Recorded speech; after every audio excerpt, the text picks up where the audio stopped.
Good afternoon, everyone. We are here, Miami Community Newspapers, and today we have an amazing guest. This is a FCC podcast, Put Your Heart Into It podcast, Fútbol con Corazón. We are a nonprofit organization that uses soccer to prevent and solve community problems all over the world.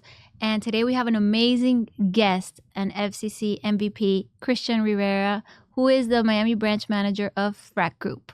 So welcome. Thank you for having me. To the show today. Excited to be here. We're super excited to have you. So I always mention how did we meet? Christian and I. You can actually share. Okay. Yeah, we actually met. Well, let me back up, I guess. Yeah.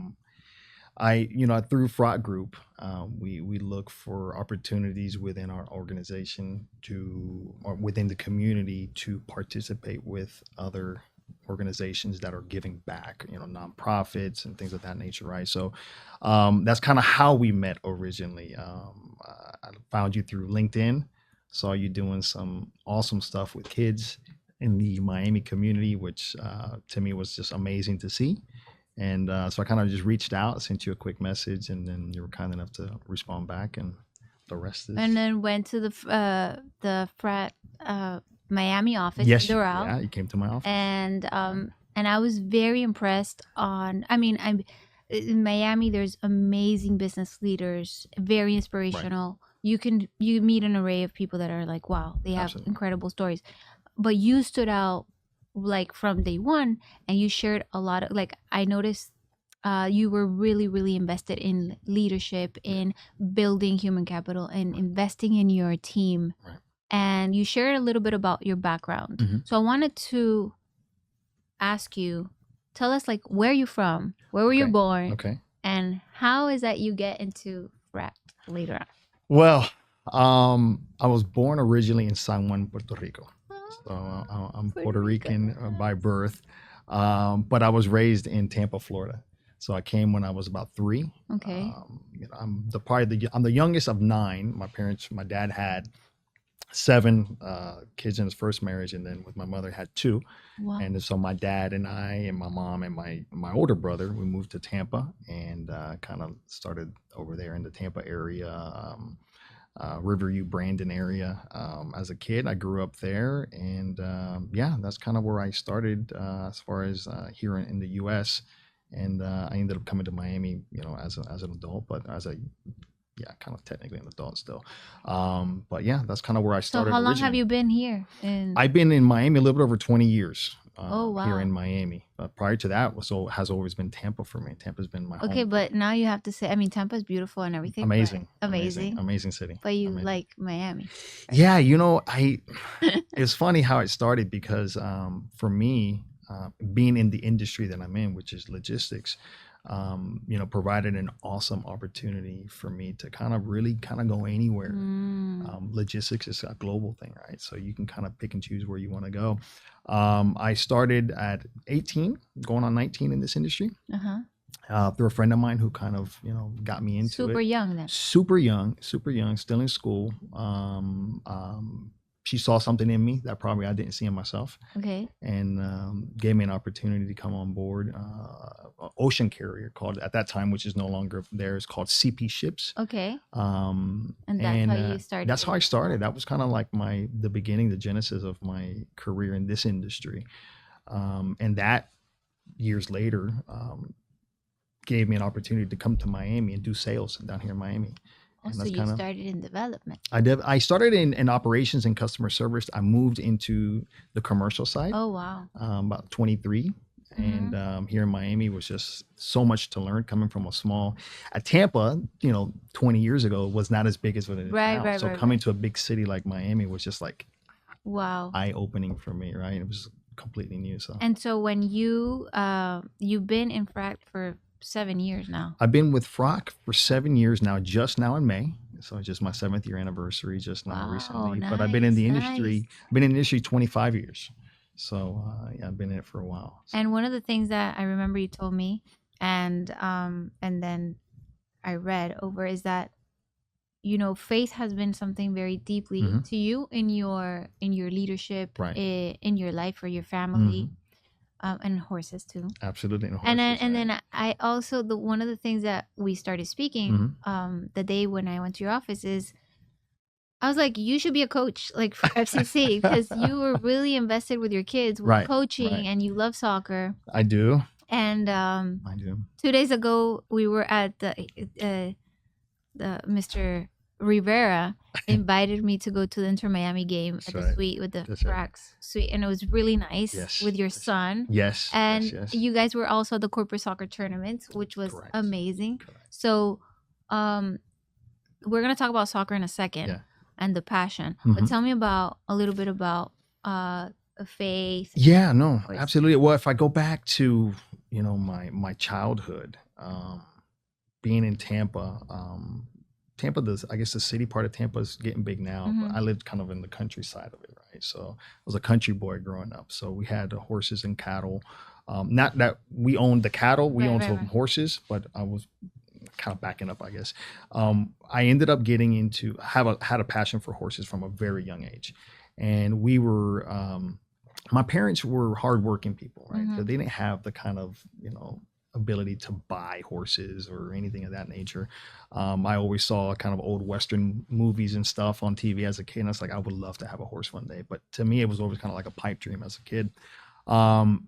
But I was the kind of kid that was super determined. When I kind of put my mind to something, I kind of figure out a way to make it happen. And I ended up, I was like 8 or 9 years old, going through the yellow pages back. If you remember back when we were kids, they had the phone books and the yellow pages. The internet wasn't really even existing back then. And I found a horse farm that wasn't too far from me. And I just started calling up and asking them if they had, you know, horses for sale. And they, you know, people would like, what are you, a kid or something? Yeah, and I explained to them, looking, you know, my parents are looking to buy me a horse and all that, which was a complete manufacturing lie. My parents had no idea that they were going to eventually buy me a horse. But I figured out that there was a, you know, cheap little horse for sale. And at that time it was like $600. It was an unregistered horse. It was probably like 8 months old.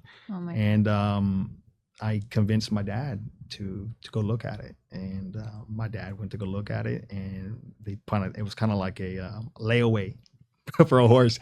They would pay $50 a month or something until eventually we paid it off. And then it's like, what are you going to do with it now? You got to go pick it up. And so we ended up same way. I ended up finding a facility, a ranch that had horses, and I called and I said, hey, 9-year-old kid, I have a horse, I need to take him somewhere. And, you know, they said, well, you can board him here. And they gave me how much it was a month. I said, my parents don't have money for this.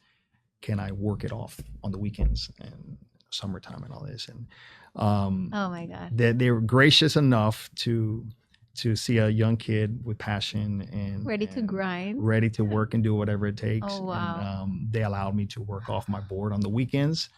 As a young kid, and on the summers I was there every day in the summertime. Wow. And that was like the beginning of your work ethic. Yeah, pretty much. I was early kid, you know, 8, 9 years old, super early work ethic in the country life, you know. And yeah, that was the beginning of it. That's beautiful. For me. I should have applied that technique, because I actually was obsessed with ponies and horses. My mom was like, we can't afford. Yeah, like, don't even think about it. I'm like, please. And so I would take lessons little, but but my mom's like, no, who's gonna take care of it? Like, where are we gonna put him? I should have done that. It's not a goldfish. You gotta oh no, it's a little harder to maintain horses. But that's incredible that and I'm sure there's a lot of lessons there that even you can teach your kids. Absolutely. And then you also told me faith is really important for your life, and like as a parent, as a leader, etc. Yeah, faith for me, I mean, my household was always super important. I was, you know, we got dragged to church as a kid, but as an adult, I understood the value in it, right, and the morals and the convictions that come along with that. And being in a position of leadership, some of those morals and integrity and respect and empathy, some of those things that define our organization as Fracht Group aligned with me personally, and my upbringing. And so from a place of leadership, we look to be that type of person for our teams that are beneath us, right? Underneath to help them, have empathy for them, respect for them, integrity in the things that you do every single day in business and in life, right? So things really matched up with me personally with Fracht. and as well with FCC for the same reasons. That's amazing. And I know that you, I mean, tell me a little bit about how you started, because you started 7 years ago, Right. but there's been an evolution since you started. Absolutely. So tell me about like first challenges when you got there. Because when I met you last year, you were the Miami branch manager, right? And so you were like, hey, I'm looking things for my team and I want to do this and I want to give back, and soccer's just like a great vehicle. Right. And you were very aligned with FCC and the corporate soccer tournament. But when you started 7 years ago, what were some of the challenges that maybe you personally like, that you faced? Yeah, I think on the industry side, on the corporate side, I think the biggest asset we have are people, right? But at the same time, that can also represent challenges and personalities. And not everybody's always the perfect fit for every organization, right? So in the beginning, it was a lot of kind of weeding out people that probably didn't align with us in our core values, right? So you have to create a culture that represents the company's core values, right? And if you have the right people there, then they are truly going to take care of your customer, right? They're happy to come to work. They respect people. There's empathy. There's integrity. There's respect amongst each other. It's like a family. Then they're going to be happy to come to work. They're going to take care of your client, and the rest kind of takes care of itself. Yeah. So, I know, like, for example, building capacity, building people, elevating teams is a very complex, and even in AI world, right, where tech, it's like, oh no, tech is going to replace this and that. Yes, it will, but at the end of the day, human connection will be vital. Absolutely. And so and creating connections among the workplace is going to be everything. Yeah. So we had Thomas Overby from Chick-fil-A probably 2 months ago, and he was talking about like his team and like how do they try to elevate the team because they're one of our partners.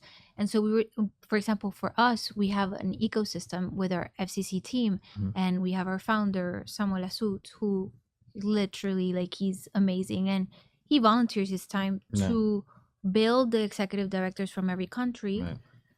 And then we build the team that we have, the coaches. So it's like but there's an art and science to it. Absolutely. And it's not easy. It's not everyone is a different, world. And so you have people that are thriving here, and then you have, some people that you're like, is this the good fit? Right. What I've noticed is definitely, I think the interviewing process is huge. And we work a lot with referral systems, with like when someone is referred internally is like, there's a trust. Right. Absolutely. For you, best practices, what do you recommend? And like when you're hiring someone and you want them to be part of Rock, what is that you're looking for? No, for me personally, what's worked for me is obviously internally people that are already part of the culture. When they recommend somebody, they understand kind of what they're coming into and what we're looking for. There's a context, right? There's a context there, so they understand what it takes to really be successful. To your point earlier, you could have somebody in a position that maybe that's not geared towards them. I have an example. One of our executive board members mentioned something years ago. He mentioned it to me. He's like, we had a lady that was there and probably didn't do the best job in this position, right? It wasn't her area, right? But he found out, she was a little bit kind of rough around the edges and things of that nature. And so he's like, well, maybe, it's just not the right fit for her there, but let's move her like into a collections role or something that, that takes a little bit more attitude. Right. And she shined, right? So it's trying to identifying these, we're finding the right fit for people, not necessarily, well, you're not doing a great job here, bye, ciao. Exactly. No, it's like, how can we help them grow and maybe understand where they best fit somewhere, right? So that's kind of really where I found success at.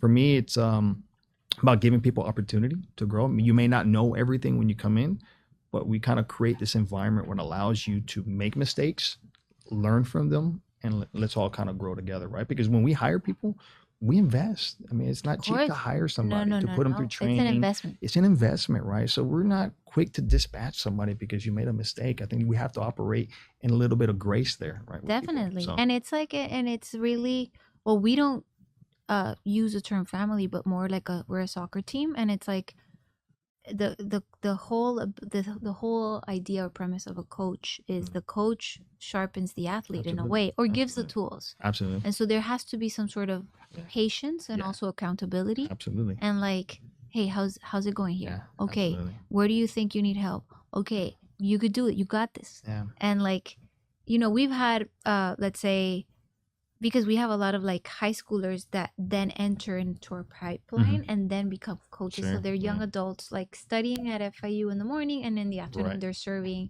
the kids. right, But they're within the pipeline, which is really cool. yeah, But you'll see the transformation of, like, let's say, coaches that love the soccer, but they don't they are so shy on like voicing, like sure, they feel self-conscious, so yeah, they don't yeah, have the we're projection of a introvert a coach. little bit, maybe, yeah, Right. yeah, But then there's another coach that has been through that, like, hey, it's absolutely, okay. Let's yeah, do it little by little. yeah, We're going to do this approach. You're going to do right, micro exposure, and then you see them shine. absolutely, And it was just a matter of patience and accountability. And then you see, like, like this coach is a complete yeah, different. yeah, And then for their self-esteem is a absolutely, whole, it's like it's just a testament that I got this. I can go through this, absolutely, and being uncomfortable is okay. yeah, So it's yeah, when a leader like you can create that type of safety for those team members of yours, yeah.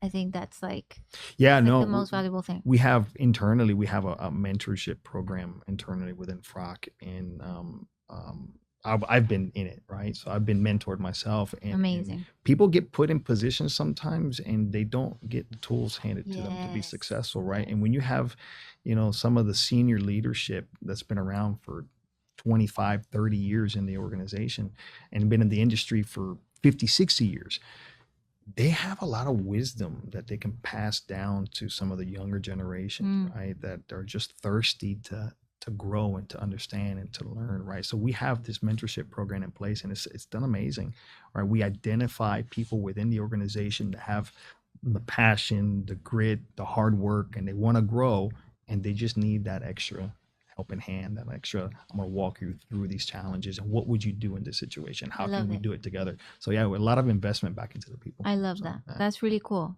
And I wish you can come. I would really love if you can come to speak to one of our teenage group, or our coaches, our young leaders, because we have different cohorts, and it would be amazing. And so with that, and then we're gonna do a FCC fun fact with you. Like, you have to answer.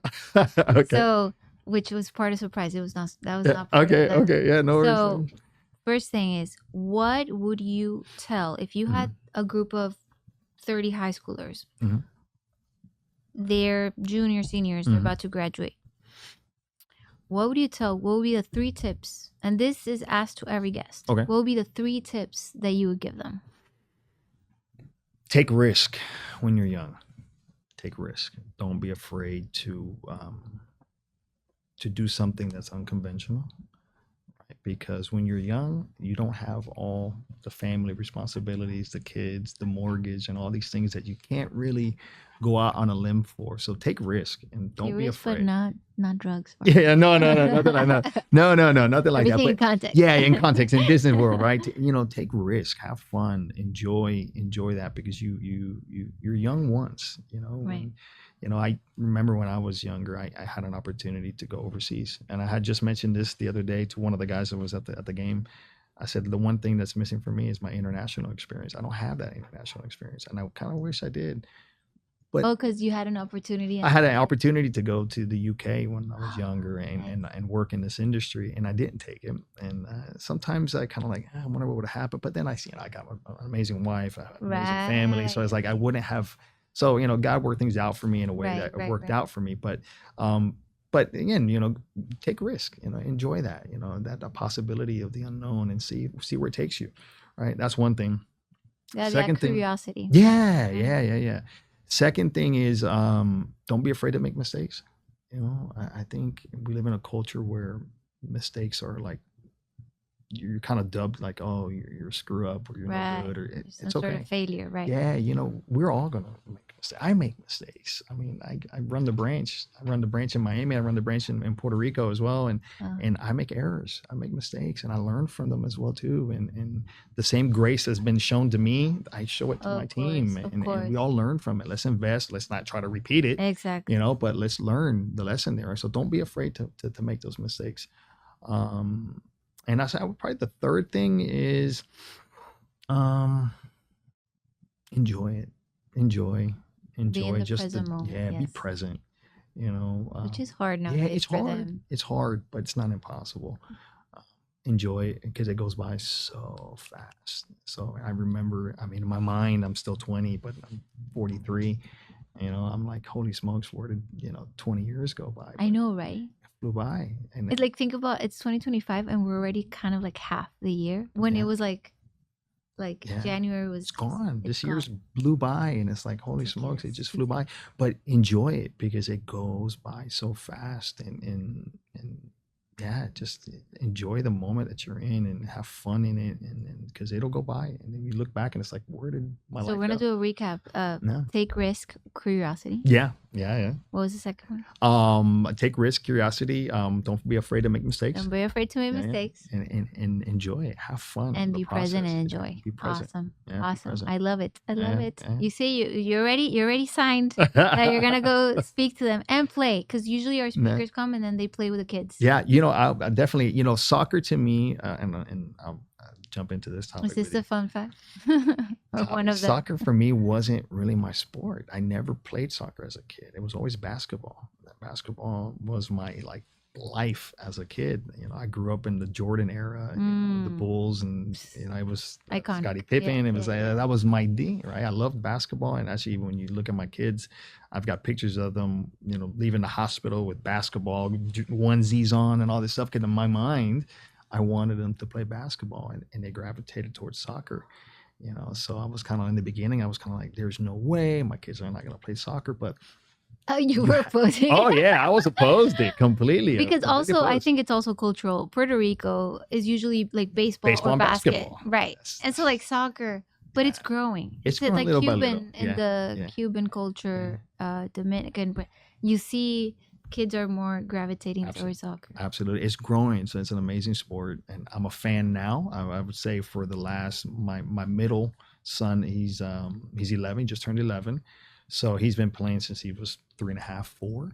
He's so cute. And yeah, Logan. he's Logan. So Yeah, cute. Logan. He's a good kid. Such a great kid. And he kind of won me to the sport, right? Just kind of every day practicing with him and working with him, and see, he's always watching a game, or he's always talking about something, or a goalie, because he's a goalie, and so you learn, the lingo of the sport, and then before you know it, you're involved, you're playing, No, and it's so engaging. Yeah. It's really a safety net for them, It is. because while they're like, it builds so much confidence. Yeah. I've seen kids that were bullied and then Yeah. they were in the sport, and then they just there's quiet confidence that comes with it, Absolutely. and then the parental connection that it brings, and then through the teenage years, that I hope that Logan can be one of our FCC leaders later on. Hey, it would be And do amazing. community service He with enjoyed it. us. He enjoyed the game when we went Of out there, and he course. played, and he had a great time. He's amazing. Yeah. He's I tell you, soccer is an amazing sport. It gives young kids something to focus on, especially here in Miami, with the whole thing with Messi coming through and Messi being here, and it's just been an amazing journey. Every kid now wants to be like Messi and have Yes. that dream, right? So it's amazing that they can work towards Yes. something, right? And have all the support from the community. And to do thanks it. to partners like you are helping open access to all the kids. Yeah. Not because, fortunately, soccer here in the US is more for like, middle Yeah, upper yeah, class. yeah. And because of partners like you, we are able to provide, you and other partners were able to provide access so that kids in Homestead, Florida City, Little Havana, they can all enjoy, and they can all be part of this movement. Yeah. And develop that sense of belonging and resilience. Yeah. Soccer for us as an organization goes back to the beginning for us, for our owner, right? And I remember that was like Europe. that was like your opening line when we in met. Switzerland, right? I mean, Mr. Reinsdorf Senior was really involved with soccer. He actually brought in the first professional soccer player into Switzerland, right? Wow. And so he brought him in, and second generation, his son, Mr. Rudy Reinsdorf, son, second generation, as well, is very big into soccer still in his 60s, plays every week, and Amazing. enjoys it. It's a family thing for him, really. And so he's given us the ability to say, hey, give back to the communities, and not just in the US, but globally. You know, we have 150 plus offices worldwide, and all of them are involved in giving back to the community, right? And it's all because the leadership from the top down says give back. You know, it's not it's not all about the money. Let's just give back, you know. So that's amazing. That's amazing. And to end, Chris, fun fact. Tell me something that no one knows about you. Something that nobody knows about me. Oh Lord. Like, okay, like you dance salsa, or you okay, here you go. Here you go. I am probably the only Puerto Rican you will meet that does not know how to dance. Oh no. Oh no. You know what? Let's cut that part. Let's cut that part. You should not. No, don't say that. Yeah, my wife is a spinning top. She's an amazing dancer, but God gave me 2 left feet. No. So I sit back and I watch her. I make sure she's secure, protected. But I don't. No. Listen, salsa is complex. I don't get it. She's just like, it's 1, 2, 3. I'm like, what is the counting? What is that? What do you have to do? What does that tell my feet? Yeah, no. The coordination with salsa is another level. Not me. So, Chris, it was amazing having you. Thank you for having me. Thank you for your time, for your dedication, and your team, for everything that you've done for FCC. We look forward to scoring more goals together, and that we can create more impact in our communities. And it was a pleasure having you. Thank you to Grant Miller and Michael Miller for this amazing studio, and Amber from Miami Community Newspapers providing this amazing space once a month to support FCC. Thank you so much. Have a great day.